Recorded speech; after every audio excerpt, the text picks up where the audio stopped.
네, 감사합니다. 그리고 우선 너무 찬양으로 위로해 주셔서 너무 감사합니다. 네, 너무 감사합니다. 네, 오늘 저는 간증을 사실은 이렇게 큰 자리에서는 처음 해봅니다. 처음 해봐서 어떻게 될지 몰라서 어저께 제가 인도에 갔다가 어제 새벽에 왔어요. 와서 급하게 간증문을 작성하고 이렇게 이 자리에 나왔는데요. 좀 부족하더라도 잘 이해해 주시고요. 간증 제목은 두 가지 큰 깨달음, 두 가지 명령에 대해서 제가 저한테 받은 거, 제가 깨달은 것들을 한번 나누고자 하는 시간이 됐으면 좋겠습니다. 지금 강 대표님 설명해 주셨듯이 저는 사단법인 NGO 단체, 사단법인 타이니시드 국제 NGO 단체입니다. 그래서 운영을 맡고 있는 신진호라고 하고요. 여러분 너무 만나 뵙게 돼서 너무 반갑습니다. 저는 학부 때 물리학을 공부했습니다. 물리학을 공부했고 석사 때는 거기에다가 이제 생물학을 더해서 생물 물리학을 공부했고요. 이제 박사 때는 거기에 생화학을 더해서 뇌과학을 전공을 했습니다. 그래서 그 신경과학이라고 하죠. 뉴로사이언스를 전공한 사람인데 NGO 단체를 운영하고 있습니다. 이게 좀 큰 변화가 있었거든요. 제 삶에 큰 변화가 있었고 그거에 대해서 이번 시간에 좀 나누고자 합니다. 제가 그 큰 변화는 한국 나이, 지금 만 나이로 바뀌었잖아요.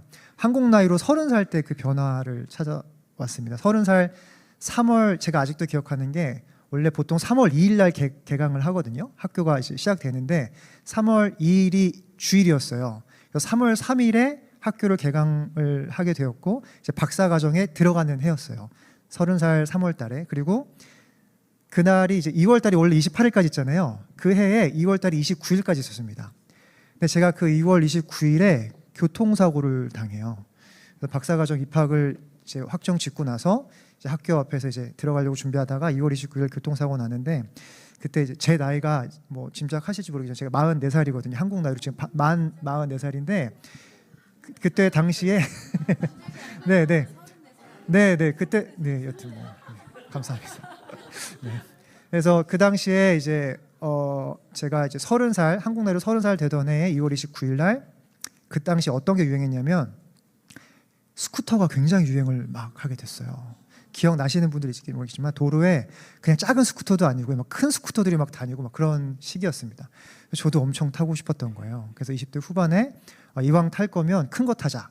그래서 이제 운전 그 오토바이 면허, 원동기 면허를 2종 소형 면허를 따로 따고 경남 진주까지 내려가서 중고 오토바이를 사고 이렇게 오고 막 그랬습니다. 워낙 오래된 96년식 오토바이였어요. 그래서 굉장히 오래된 거라서 오토바이도 고칠 겸 튜닝샵에 오토바이를 맡기고 한 2주가 지났는데 그게 2월 29일이었거든요. 그래서 전화가 온 거예요. 다 고쳤으니까 가져가라. 그래서 제 가장 친한 친구가 그 소위 말하는 빅 스쿠터를 타고 있었어요. 그래서 그 친구한테 연락을 해서 야, 나 오토바이를 튜닝을 했는데 나 좀 찾으러 가야 된다. 나 좀 데려다 줘. 이렇게 했었죠. 저희 이제 학교는 제 박사관 들어가는 학교는 한국과학기술연구원이라고 홍릉에 있습니다. 키스트라고 하죠. 그래서 저는 그 앞에 살고 있었고 동대문에다가 오토바이 튜닝을 맡겨놨었어요. 그래서 그 오토바이를 타고 제 친구가 와서 스쿠터를 타고 스쿠터가 크잖아요. 저는 뒤에 앉았어요. 뒤에 앉으면 엄청 편하게 다리를 쫙 벌리고 이렇게 앉을 수 있잖아요. 그래서 동대문으로 가는데 저녁 한 6, 7시쯤 됐었거든요. 동대문에 저녁 6, 7시는 막 사람들이 막 부쩍부쩍하고 차들도 굉장히 많아지는 시기입니다. 그래서 제 친구가 그 차들을 피해서 이렇게 막 가다가 한 차 옆을 지나가는데 택시였어요. 근데 택시 옆을 지나갈 때 택시 승객이 문을 이렇게 연 거예요. 그래서 갑자기 급하게 문을 확 열어서 그 문에 제 왼쪽 무릎이 탁 닿고 제가 이제 날아갔죠. 날아갔고 제가 딱 보고 와 막 아파서 이렇게 보고 있는데 여자분은 승객 여자분이었거든요.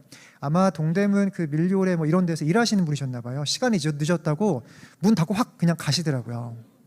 가셨고 저는 이제 막 헬멧을 쓴 상태였는데 정말 한 2, 30초 동안 소리쳤습니다. 아파가지고 와 이렇게 아프게 막 소리를 계속 치고 있던 와중이었고 제 친구는 이제 놀래서 저한테 오고 택시 기사님도 놀래서 저한테 왔는데 마침 그때 당시에는 그 동대문 밀리오레 바로 앞에 이화여대 대학병원이 있었어요.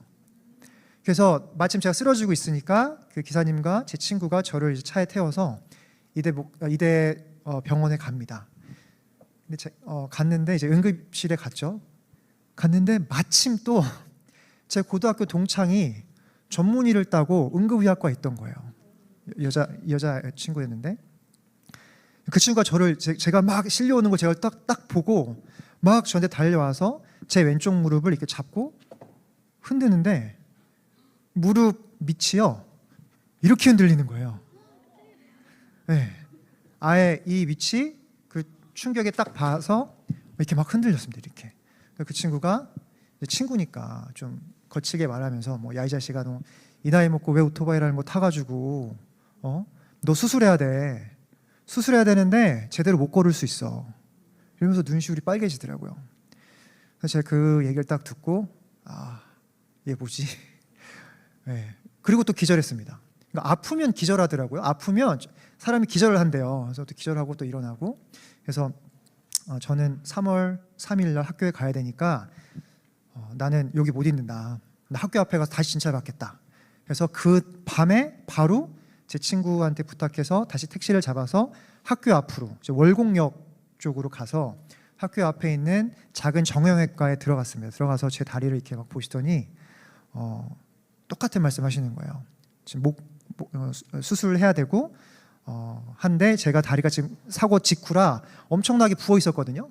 부어 있었으니까 이게 다 가라앉고 나서 수술하자. 또 마침 또 그때 그 병원의 원장 선생님이 미국에 뭐 학회에 가셨다고 일주일 후에 오신대요. 그래서 일주일 동안 저는 입원을 하게 된 거예요. 그래서 6인실에 이렇게 딱 누워서 이렇게 딱 눈을 감고 갑자기 장애인 될 수 있다는 말을 제 친구한테도 듣고 그 의사 선생님한테 들은 거잖아요. 막 여러분 어떠실 것 같으세요? 그런 당하면 갑자기 눈을 이렇게 딱 감고 있는데 갑자기 하나님 생각이 나는 거예요. 그러면서 하나님을 내가 왜요? 내가 왜 이런 고통을 당해야 됩니까? 라고 하지 못했어요. 갑자기 제 눈을 감고 있었다 그랬잖아요. 제가 지었던 죄들이 막 떠오르는 거예요. 어떻게 말로 표현이 안 돼요. 막 그런데 제가 아주 어렸을 때 막 초등학교 유치원생 때 했던 그런 것들, 그런 영상들도 막 떠오르고 막 많은 것들이 막 저만 알고 있는 저의 죄들이 있잖아요. 그런 것들도 막 떠오르는 거예요. 근데 저는 모태신앙으로 자랐습니다. 어렸을 때부터 항상 교회에 있었고요. 교회 집 밖에 몰랐던 나름 좀 착했던 학생이었던 것 같아요. 뭐 그렇게 생활을 했고 언제나 뭐 교회에서 뭔가 활동하면 앞장서서 했던 친구였는데 하나님 제가 뭘 잘못했길래라는 뭘 하기 전에 제 죄가 막 떠오르는 거죠. 근데 그 죄가 뭔지 아세요? 제가 그때 죄라는 개념에 대한 첫 번째 깨달음을 알게 됐습니다. 이게 제 인생의 가장 큰 깨달음인데요. 죄는요, 그때 당시에 제가 알았던 거는 하나님보다 사랑하는 그 모든 건 다 죄예요. 부모님도 저한테는 죄의 대상이 될 수 있고 제가 뭐 좋아하는 거, 나 자신, 내가 하고 싶은 거, 내가 되고자 하는 모습들, 또 내가 좋아하는 것들, 내가 뭐 나의 취미, 뭐 여러 가지 모든 것들이 있겠죠. 하나님보다 사랑하는 그 모든 것이 죄라는 걸 그 순간 알게 됐어요. 알게 되고 그때부터 한 2주 정도 계속 눈물만 나오는 거예요. 하나님한테 죄송하단 말밖에는 할 수가 없었어요. 여튼 너무 저는 하나님을 진짜 사랑한다고 믿었거든요. 왜냐면 막 어렸을 때도 뭐 부모님이 저한테 막 교회 너무 간다, 너 왜 이렇게 교회에서 살고 있냐, 공부해야지 막 이런 말씀하시면 나는 하나님 더 좋다고, 엄마 아빠보다 하나님 더 좋아 이러면서 다녔던 학창 시절이 막 있었어요. 근데 그렇게 저는 하나님을 굉장히 사랑하는 사람이라고 제 나름대로는 그렇게 생각하고 있었는데 사실은 하나님보다 더 사랑하는 게 너무 많았던 거예요. 그런 깨달음을 얻고 이제 막 계속 회개를 하기 시작했습니다. 그 와중에 제 다리가 이제 조금씩 가라앉기 시작했어요. 가라앉았는데 너무 이런 걸 어떻게 해결할 수 있으면 좋을까 싶어서 막 구글링을 하는 도중에 다음 카페에 십자인대를 다친 사람들의 모임 뭐 이런 게 그때도 한창 또 막 유행을 했던 시대가 있었어요.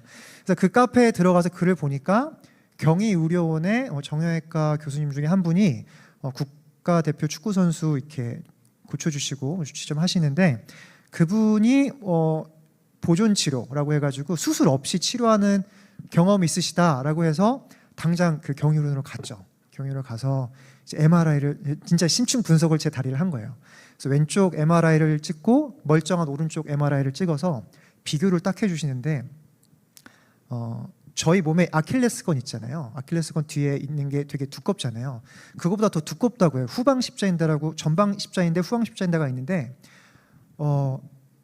이렇게 MRI를 딱 봤는데 오른쪽은 그 십자인대가 아주 예쁘게 딱 이렇게 딱 걸려 있었어요. 그 위쪽 뼈와 아래쪽 무릎 딱 이어주는 거거든요. 그랬었는데 그게 정말 왼쪽 무릎은 그냥 뚝 하고 떨어져 있었어요. 이렇게 딱. 그리고 뭐 여러 가지 손상이 있었고, 그래서 변명은 이제 그러니까 판명 난 거는 후방 십자인대 100% 완전 파열, 그 내측방 파열, 뭐 이렇게 난 거죠. 그러면서 선생님 하시는 말씀이 수술을 해야 된다. 보통은 이게 부분 파열이나 이런 거는 좀 상황을 봐가면서 수술을 하거나 여러 가지 치료 방법을 하는데, 학생 같은 경우에는 완전히 끊어졌기 때문에 수술을 해야 된다. 지금 수술 방법이 바뀌었는지 모르겠어요. 그때 당시 뭐라고 하셨냐면 죽은 사람 아킬레스건을 갖고 와서 이어 붙이는 재건술을 할 거다. 그런데 만약에 내가 그 학생 무릎에 칼을 대는 순간 이건 결정된 거야. 너의 다리의 근력은 원래 근력의 50% 이상 하기가 힘들 거야. 그래서 안 좋으면 다리 절 수도 있고 장애인 될 수도 있다. 이런 말씀 아주 구체적으로 해주시는 거예요. 그러면서 이제 MRI 차트를 계속 유심히 보시는 거예요. 막 끊어진 방향이라든가 이런 거를 계속 보시더니만 저한테 근데 학생 젊으니까 자기가 확신이 없는데 보존 치료라고 해서 혹시 자연 치유가 되는지 한번 보자.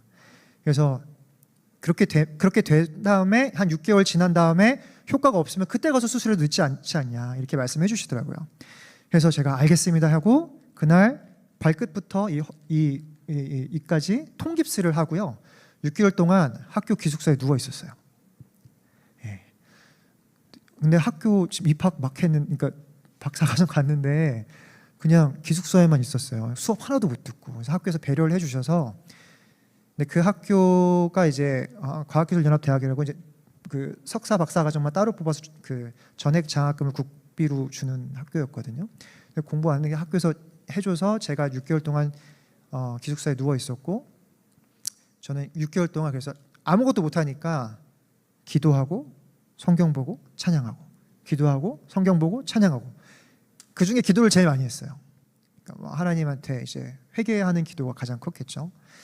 막 그러는 와중에 너무 교회 가고 싶은 거예요. 오늘 와서 저 엄청 감동받았거든요. 막 숨을 졸면서 막 심장이 막 이렇게 안 뛰는 거, 이 찬양 듣는데 막, 근데 그렇게 막 찬양을 하고 싶고 막 가고 싶은 거예요, 교회에. 그래서 그 사고 났을 당시에 운전했던 친구를 불렀어요. 나 교회 너무 가고 싶은데 나 좀 데려와라. 나 교회 좀 데려가라. 그래서 그 친구가 왔죠. 사실 그 친구 마음이 굉장히 무거웠을 거예요. 왜냐하면 그 사고로 인해서 물적 피해가 있는 게 아무것도 없었어요. 아무도 안 다치고요. 오토바이, 차 뭐 아무것도 안 다치고 저만 다쳤거든요. 가만히 있던 저만 다친 거예요. 그래서 그 친구가 와서 저를 이제 부둥켜 안고 제가 목발 짚고, 원래 나가면 안 된다고 그랬거든요. 누워만 있어야 된다고. 그래서 갔죠. 가서 앞에 택시를 잡아서 택시를 타고, 제가 택시기사님한테 저 요 근처에 어떤 교회 있는지 모르니까 아무 교회나 좀 데려다 달라고. 그래서 그분이 월곡역 뒤에 있는 어느 교회에 저를 데려다 줬어요. 그래서 한 계단이 쭉 있고 해서 계단 어렵게 올라가서 본당에 딱 들어갔는데 그때가 한 12시 1시 뭐 이럴 때요. 그래서 본 예배는 끝난 상태였고요. 텅 비어 있더라고요, 예배 본당이. 그래서 저 맨 뒤에 구석에 저랑 제 친구랑 이제 앉았어요. 그러니까 긴 의자였거든요. 그래서 저는 다리를 못 구부린 상태니까 어렵게 해서 겨우 앉았죠. 한 30분 정도 있으니까 뭐 예배 준비팀부터 시작해서 사람들이 와서 예배가 시작이 되더라고요. 근데 또 예배가 시작되고 막 찬양을 하는데 막 남자 다 군대 경험하셨잖아요. 군대 처음 갔을 때, 첫 교회 갈 때 거기서 찬양할 때 그 감동이 있거든요. 막 벅찬 그런 게 있거든요. 그래서 그 예배 때 엄청난 감동을 받고 있었고, 이제 설교 시간이 딱 돼서 어느 목사님이 이렇게 강대상에 딱 오시는 거예요. 근데 마침 또 자꾸 제가 마침 이게 딱 이상하겠다 마침 이런 얘기를 하시는데 마침 그 교회 담임 목사님이 해외에 집회에 가시고 그 교회 소속이 아닌 다른 목사님이 이렇게 오셔서 하루 이렇게 말씀을 전하시는 시간이었나 봐요. 왔는데 그 교회가 장로교회였는데 설교가 한 10분 정도 흐르는데 목사님이 갑자기 이렇게 한숨을 쉬시는 거예요. 한숨을 쉬시면서 제가 장로교회에 와서 이런 말씀 드리는 게 여러분들 어떻게 생각할지 잘 모르겠는데 제가 지금 도저히 말씀을 못 전하겠습니다. 자꾸 제 마음에 하나님이 이 자리에 앉아있는 누군가 한 명을 치료하고 싶어 하시는데 여러분들 모두 일어나서 그분들을 위해서 함께 기도해 주실 수 있으시겠냐고.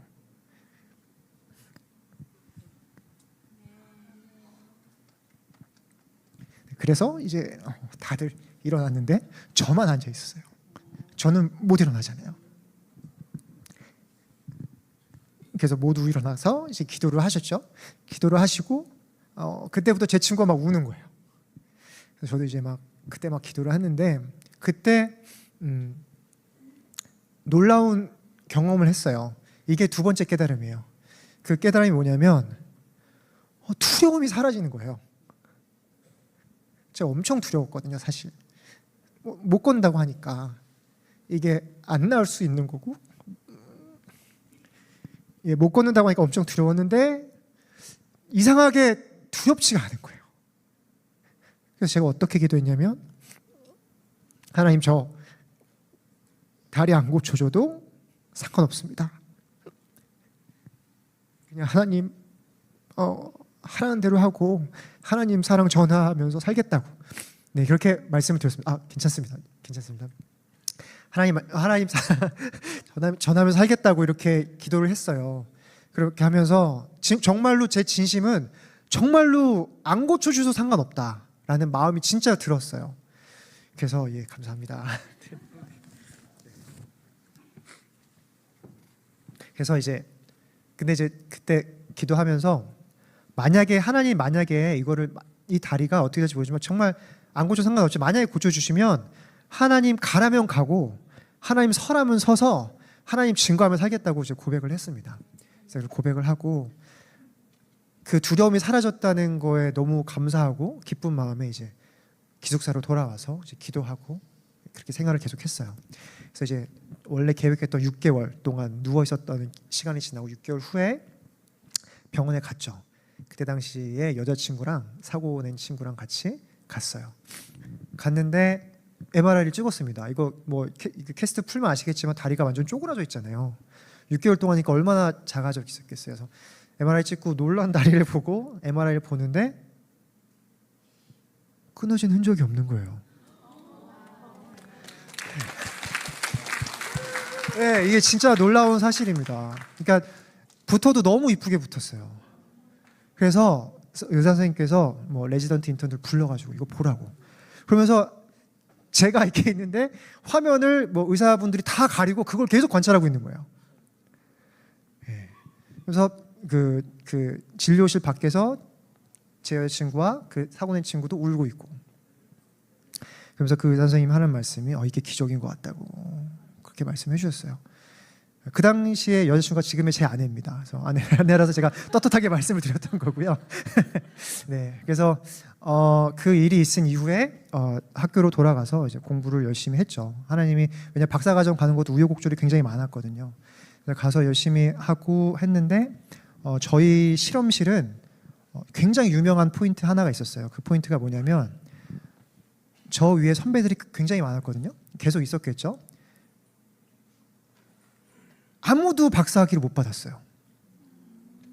그러니까 박사 과정 하신 분들 아시겠지만 어느 일정 기간 동안에 박사 수료 후에 논문을 통과하지 않으면 박사를 받지 못하고 수료로 이제 나가게 되잖아요. 오랜 시간 동안 아무도 박사학위를 받지 못했어요. 그런 와중에 저 같은 경우에는 6년 동안 박사 논문을 받지 못하면 해외 전열에 억셉되고 박사를 통과하지 못하면 저도 이제 수료로 나가야 되는 상황이었어요.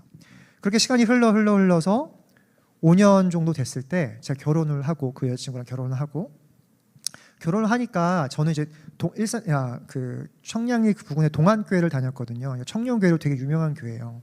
네, 결혼하고 나서 그 교회에 남아 있는 분들도 계시면 대부분 또 다른 교회로 이제 가고 장년부 예배를 이제 드리시고 그러셨거든요.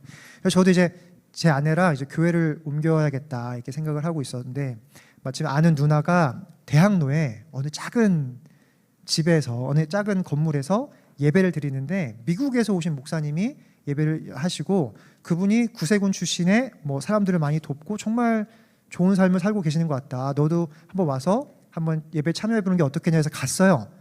가서 이제 교제를 하는데, 그 목사님 부부가 얘기를 들어보니까요,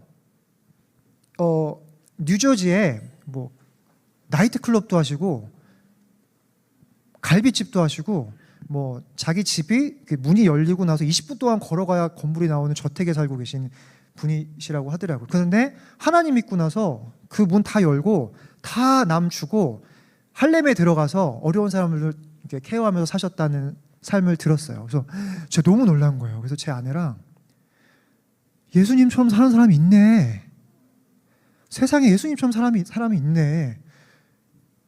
그래서 깊게 기도하고, 야, 우리 그러면 그렇게 살자, 우리도.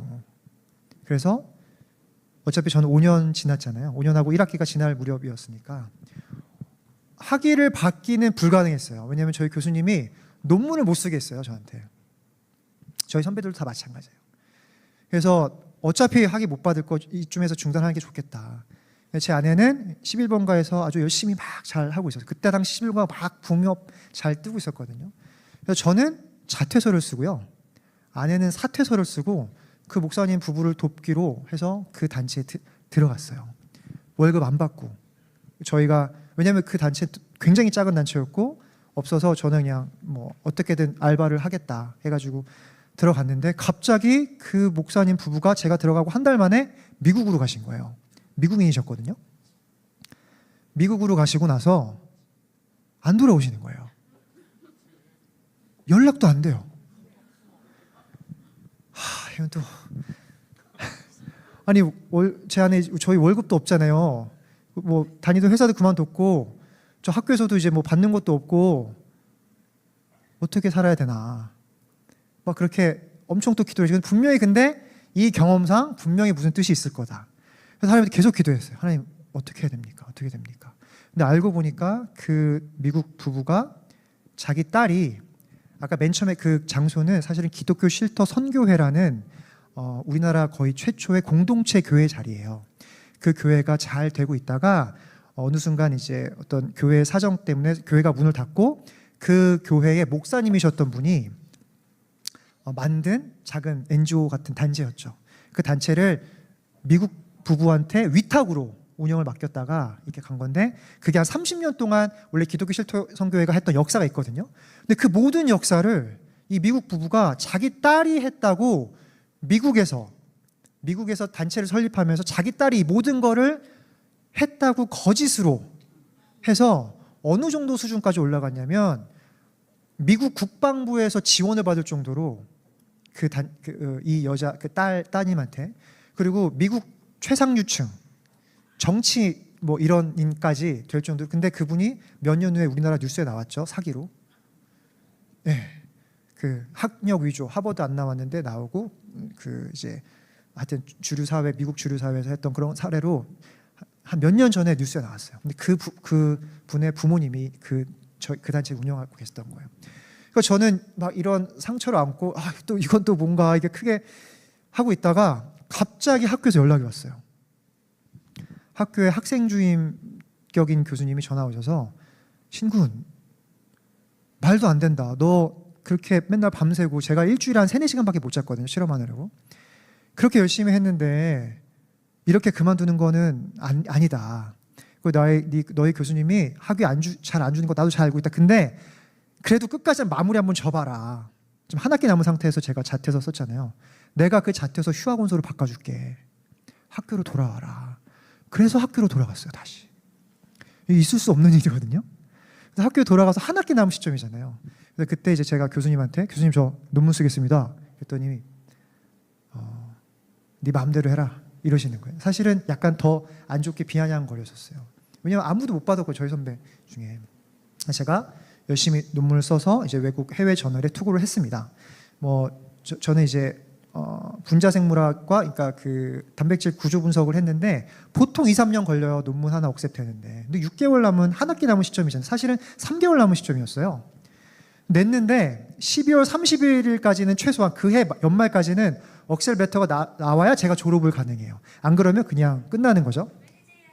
네. 네.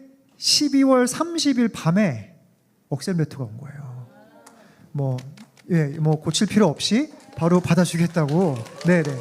그래서 억셀 베터가 와서 제가 졸업을 할 수 있게 됐습니다. 그래서 저희 실험실 역사상 통틀어서 제 위에 박사학위를 받은 분이 저보다 18년 선배세요. 이 중간에 박사학위가 한 명도 없었어요. 그렇게 돼서 저는 제가 공부했던 키스트에서 이제 포스닥 생활을 하게 됐고요. 포스닥터 생활을 하게 됐고, 그 다음 해에 지방 국립대에 이제 교수 제안을 받았습니다. 받아서 지방에 가서 이제 만났는데, 그것도 되게 너무 신기한 경험이었던 게, 제가 박사과정 하는 도중에 석사 후 연구원이라는 제도가 있어요. 석사 마치고 박사 가기 전에 연구원 활동하는 친구가 있었는데, 그 친구가 저희 키스트에서 실험을 하는데 저랑 똑같은 장비를 사용해서 실험을 하는 친구가 있었는데 장비를 잘 못 다루는 거예요. 그 친구 막 밤을 새고 하길래 저도 며칠 같이 밤새주면서 좀 했어요. 근데 그게 되게 고마웠나 봐요. 근데 그 친구가 되게 성실했거든요.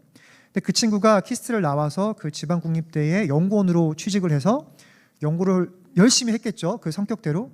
근데 그 학교 교수님이 이 친구한테, 이 친구 너무 성실하니까 혹시 이런 걸 할 수 있는 박사 중에 너처럼 그런 친구 혹시 있니? 라고 물어본 거예요. 근데 그래서 그 친구가 저를 그냥 추천했어요. 다른 교수님 추천한 거 아니고요. 그냥 연구원이 추천했는데, 그것 때문에 제가 가게 돼서 면접까지 보게 되고 제안을 받은 거죠. 그 제안뿐만 아니에요. 제가 만약에 그 지방으로 가면 제 아내도 학교에서 취직시켜주겠다고 그랬어요. 그러니까 굉장히 많은 조건으로 굉장히 좋은 조건을 해주셨어요. 그래서 제가 이제 고생 끝 행복 시작이구나. 정말 눈앞에 금은보가 딱 펼쳐진 그런 느낌이었거든요. 그리고 지방에서 서울로 이렇게 올라오는데, 아까 그 기독교 실도 선교회, 그 단체 무너졌던 교회, 그 사기를 쳤던 분들이 있던 그거의 원래 목사님, 그 이사장님이 저한테 전화가 왔어요. 그 차 안에 운전하고 있는데 전화가 오셔서, 진우야, 이 단체는 하나님한테 특별히 마음을 받아서 시작한 단체야. 네가 잘 알지 않니? 혹시 네가 이 단체를 맡아주면 안 되겠냐? 그러시는 거예요. 저 교수 제안 받고 올라오고 했는데 그 말씀을 그 차 안에서요. 그래서 제가 기도해보고 말씀드리겠습니다. 근데 사실 기도해보고 말씀드리겠습니다 했지만 저는 알고 있었어요. 제가 어떤 길을 선택해야 되는지. 제가 이때 고백했잖아요. 그리고 그 당시에 제 화두가, 이슈가 좁은 길이었어요. 네, 항상 그 기도하고 있었는데, 그래서 학교에 이제 전화를 드렸죠. 죄송합니다, 못 갈 것 같습니다 하고, 6월절 정도 됐을 때에 제가 이사장님한테 그럼 제가 운영을 해보겠습니다. 그래서 NGO 단체를 운영하게 된 거예요. 그래서 NGO 단체를 운영하고 지금까지 한 8년, 9년 이렇게. 원래 있던 단체는 임의단체였어요. 그러니까 사람들이 모여서 활동하는, 법적으로 어떤 효력도 없고 어떤 회계나 이런 거에 대한 보고 그런 것도 없었던 임의단체였는데, 제가 가서 외교부 산하의 외교법인으로 만들었고요. NGO 단체로 만들었고, 그 다음부터 8년 동안 하는데, 이제 국제적인 일을 하는데, 저는 한국 분하고 일을 해본 적이 없어요. 해외에 일할 때도 하나님이 해외에서 만나게 해주시는 분만 만나요. 그래서 지금 미얀마와 인도를 돕고 있거든요. 그래서 미얀마는 지금 내전 상황이잖아요. 저는 내전 상황에도 가서 계속 활동을 하고 있어요. 그래서 그 활동하는 다큐멘터리를 사진을 찍어서 해외에 이제 이렇게 투고도 하고, 다큐멘터리 사진으로도 활동을 하고 있고요. 그리고 인도 같은 경우에는 여러분들 많이 들어보셨을 거예요. 카스트 제도 있잖아요. 카스트 제도 제일 밑에는 언터처블이라고, 이렇게 굉장히 불가촉 천민이라고 불리는 사람들이 있어요. 인도 말로는 달리트라고 그러거든요. 저는 달리트를 돕고 있어요. 달리트를 돕고 또 하나님이 또 보여주신 거는 작년부터는 아시아 최대의 사창가가 인도에 있거든요. 근데 그 사람들의 90%는 방글라데시에서 인신매매로 넘어와요. 근데 그 루트를 알게 해주셨어요. 그래서 그 안에 들어갈 수 있게 돼서 제가 그 분들이 일하는 도시 자체가 다 사창가거든요. 그 안에서 그분들이 일하시는 곳 안에 들어가서 그분들과 인터뷰하면서 삶을 나누고 그분들한테 이제 어떤 도움을 드릴 수 있는 걸 할 수 있는 역할을 지금 계속 지금 하고 있고, 지금 거기에 이제 아이들, 거기서 태어난 아이들은 아버지가 누군지 몰라요. 그리고 아이디 카드가 없어요. 그래서 어떤 교육의 혜택도 받지 못하거든요. 그 아이들한테 교육의 혜택을 줄 수 있는 교육센터를 만들고 뭐 이런 일을 하고 있고요. 그래서 너무 놀라운 건 지금 한 8, 9년 동안 되게 신기한 거예요. 저는 목사님이 아니잖아요. 그래서 가서 한 번도 예수 믿어라 말한 적 없어요. 복음을 전한 적이 한 번도 없어요. 근데 지금까지 18개의 교회를 지었어요. 이게요. 아니 이게 어떻게 된 거냐면요. 그 첫 교회 시작이 어떻게 됐냐면, 저희가 하는 도움은 이제 저는 가면 그러니까 돈을 절대로 안 주고요. 만약에 한 가정에서 한 가정의 집에 다 들어가요. 들어가서 한두 시간 얘기를 해요. 그래서 정말 하고 저는 매달 가거든요. 인도, 미얀마, 인도, 미얀마 이렇게 해서 매달 가요. 그러니까 그분들을 다 제 얼굴을 알고 각각 사정들을 저는 다 알아요. 다 적어놓고 했기 때문에. 그래서 그 사람들이 할 수 있는 일들이 돈이 없어서 못하는 일들. 어떤 사람은 어업 기술이 있는데 어업만 할 수 있으면 돈을 벌 수 있는데 배가 없어서 못하는 거예요. 그럼 배 사줘요. 어떤 사람은 반찬을 되게 잘 만드는데 너무 가난하고 외져요. 그럼 반찬 가게를 만들어줘요. 근데 한 50만 원이 만들 수 있어요. 50만 원 이상 들어가는 건 거의 없어요. 다 그렇게 해가지고 그분들 하나씩 해서 가정을 자립을 했고, 원칙은 저희가 그걸 해드리면 1년 후에 이분들이 저희한테 갚아야 돼요. 갚을 때 돈으로 갚는 게 아니고요. 그 사람들이 1년 동안 11조로 해서 돈을 모으게 만들어요. 모은 다음에 그 돈으로 그 옆 사람을 돕게 만들어요. 저한테 1원도 안 줘요. 저희 단체한테 들어오는 게 없어요. 이게 원칙이에요. 저희 NGO 단체에. 그래서 마을 자립시킨 게 10마을이 넘어요.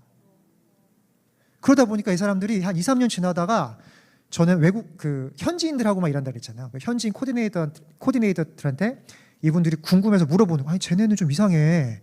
저 단체는 왜 이래?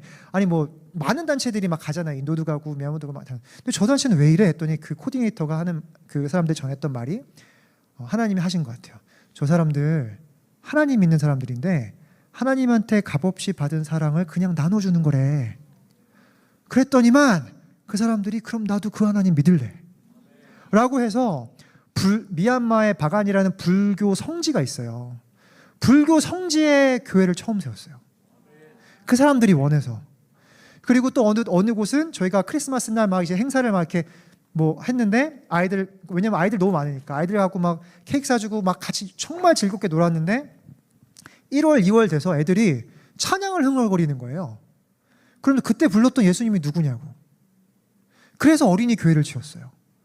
그리고 주중에는 직업교육이라든가 아이들한테 할 수 있는 영어 교육, 컴퓨터 교육을 시켜주고 주말에는 교회로 사용하고. 그렇게 해서 지금 어제 인도 갔다 왔잖아요. 어제까지 18개예요. 예. 그렇게 해서 지금 NGO 단체를 운영하고 있고, 그러면서 제가 이제 하나님한테 크게 받았던 말씀, 마가복음 말씀이신데요. 제가 잠깐 그거 한번 읽어보면 좋을 것 같습니다. 그 율법학자가 예수님한테 가장 큰 계명이 뭐냐 이렇게 물어볼 때 예수님이 말씀해 주셨던 말씀이세요. 뭐냐면